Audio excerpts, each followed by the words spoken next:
नमस्कार, मैं हूं अपूर्वा और आप देख रहे हैं अवध टीवी न्यूज। अरुणाचल प्रदेश से एक बेहद महत्वपूर्ण खबर सामने आई है, जो देश की सीमावर्ती सुरक्षा, शिक्षा व्यवस्था और गांव से हो रहे पलायन से जुड़ी एक बड़ी तस्वीर को सामने लाती है। भारत चीन सीमा के पास बसे सीमावर्ती गांवों से रोजगार और शिक्षा की तलाश में हो रहा पलायन केंद्र सरकार के लिए एक गंभीर चिंता का विषय बना हुआ है, क्योंकि इन क्षेत्रों में रहने वाले लोग न केवल स्थानीय समुदाय का हिस्सा हैं, बल्कि देश की आंख और कान यानी पहली सुरक्षा पंक्ति भी माने जाते हैं। अरुणाचल प्रदेश ने इस चुनौती से निपटने की दिशा में एक सकारात्मक उदाहरण पेश किया है, खासकर शी योमी जिले के पापीक्रोंग गांव में, जहां शिक्षा व्यवस्था को मजबूत करके पलायन की समस्या को काफी हद तक नियंत्रित किया गया है। पापीक्रोंग भारत के सबसे दुर्गम और सीमावर्ती क्षेत्रों में से एक है, जो लाइन ऑफ एक्चुअल कंट्रोल के बेहद करीब स्थित है। यहाँ बुनियादी सुविधाओं की भारी कमी रही है, ना सड़क, ना बिजली, ना पर्याप्त स्वास्थ्य सेवाएं और ना ही बेहतर परिवहन व्यवस्था।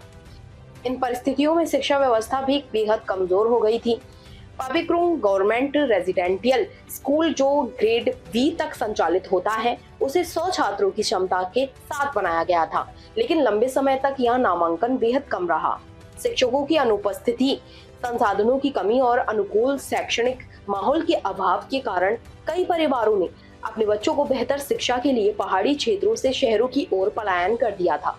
इस स्थिति को सुधारने के लिए तत्कालीन अरुणाचल प्रदेश असेंबली स्पीकर और वर्तमान एजुकेशन मिनिस्टर पीडी सोना ने वर्ष 2022 में सनब्रिड ट्रस्ट नामक संगठन को इस स्कूल के पुनरुद्धार के लिए आमंत्रित किया। सनब्रिड ट्रस्ट, जो नॉर्थ ईस्ट इंडिया के संघर्ष से प्रभावित क्षेत्रों में शिक्षा सुधार के लिए कार्य कर रहा है, एक नॉन रिलीजियस नॉन प्रॉफिट संगठन है। बिल्डिंग पीस रफ एजुकेशन के मिशन के तहत इस जिम्मेदारी को स्वीकार किया।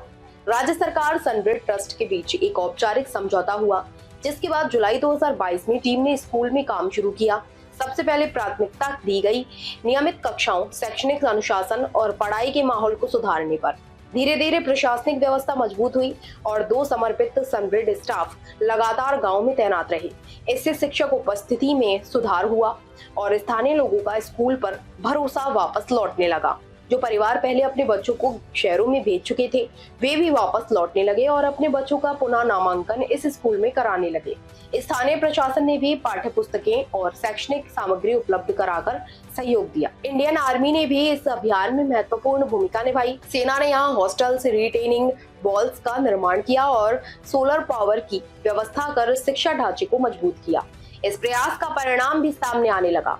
क्लास बी के 2 छात्रों ने जिले के टॉप 5 प्रदर्शनकर्ताओं में स्थान हासिल किया, जबकि 6 छात्रों का चयन प्रतिष्ठित जवाहर नवोदय विद्यालय में हुआ, जिसे माध्यमिक शिक्षा का एक मानक माना जाता है।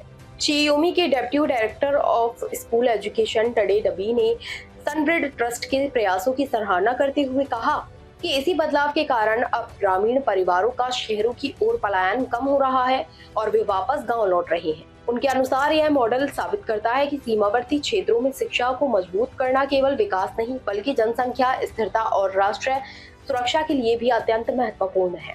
सनब्रिड ट्रस्ट के फाउंडर कोल क्रिस्टोफर रेगो रिटायर्ड के अनुसार यह एक 5 स्तरीय साझेदारी मॉडल है। राज्य सरकार, सनब्रिड ट्रस्ट, डोनर्स, इंडियन आर्मी और स्थानीय समुदाय, जिसने मिलकर इस बदलाव को संभव बनाया है।